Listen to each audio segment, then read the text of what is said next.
Welcome to Live, Life Inspired Views for Every Day. My name is Chris Meyer, and I'm a curious soul.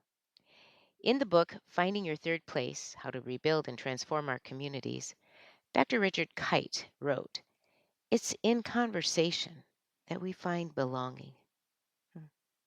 Not long ago, I read an article describing a dinner party someone was asked to host in New York City because he was a good cook and a group wanted to get together.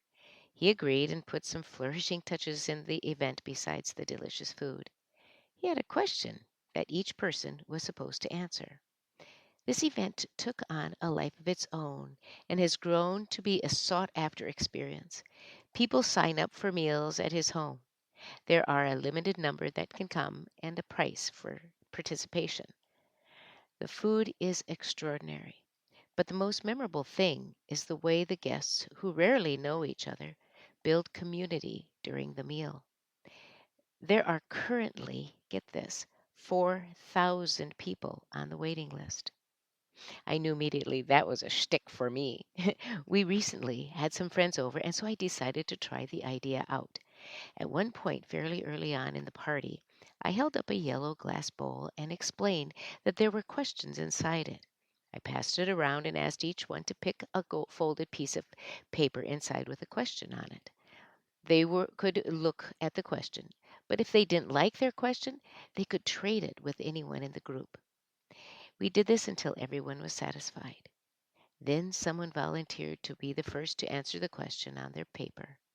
From then on, all I can say is, wow! The sharing that came from the group was so meaningful, sometimes hilarious, but always authentic and wonderful. We made community because with each person we learned something we hadn't perhaps known, and the group became a new kind of community.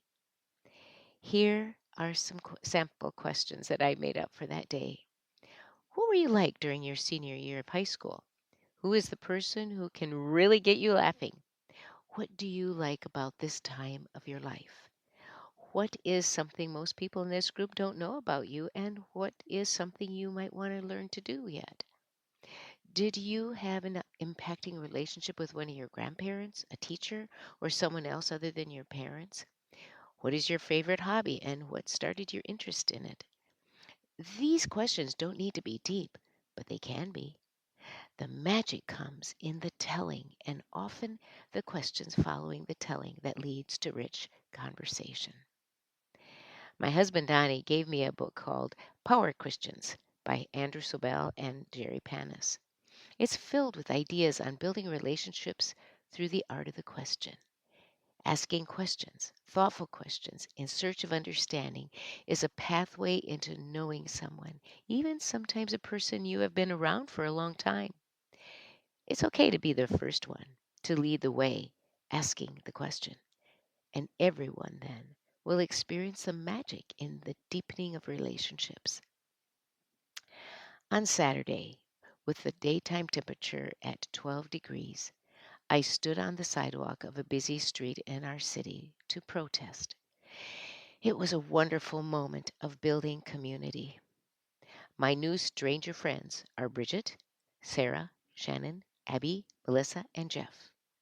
I won't remember their names eventually, and if I see them again, I won't recognize them because we were so bundled up against the frigid cold. But I will remember the community we built during that time, drawn together by the experience of standing up for humanity. If there is good to come from this time and the adversity being experienced, it will be the strength found in building communities from a common cause. Like the quote on the Martin Luther King Jr. monument in Washington, D.C. Darkness cannot drive out darkness. Only light can do that.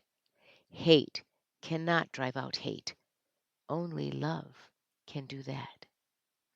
When we come together for the goodness of others, community is formed and love fills the room or the cold street with light.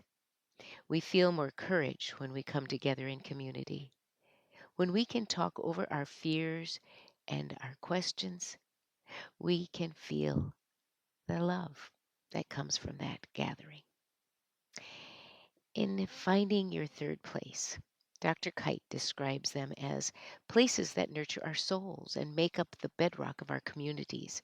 He says third places can range from a neighborhood tavern to a community center to a local bookstore to a church or to a coffee shop.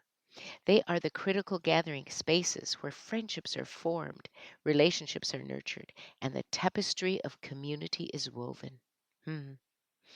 I don't think it's easy to find them today as it was years ago because the structure of our towns and cities have changed with our changing culture. Inventions of efficiency have often caused the disintegration of those handy gathering places. So we must work hard and anew to find perhaps a new kind of third place where we can gather and meet face to face to know and be known, to trust and be trusted, to find friendships that lead to courage and a sense of belonging. But we must keep asking questions so that communities can flourish. I want our home to be a third place for others. Hmm. This week on your bathroom mirror, write, my heart will be open to questions and third places to build new communities wherever I go.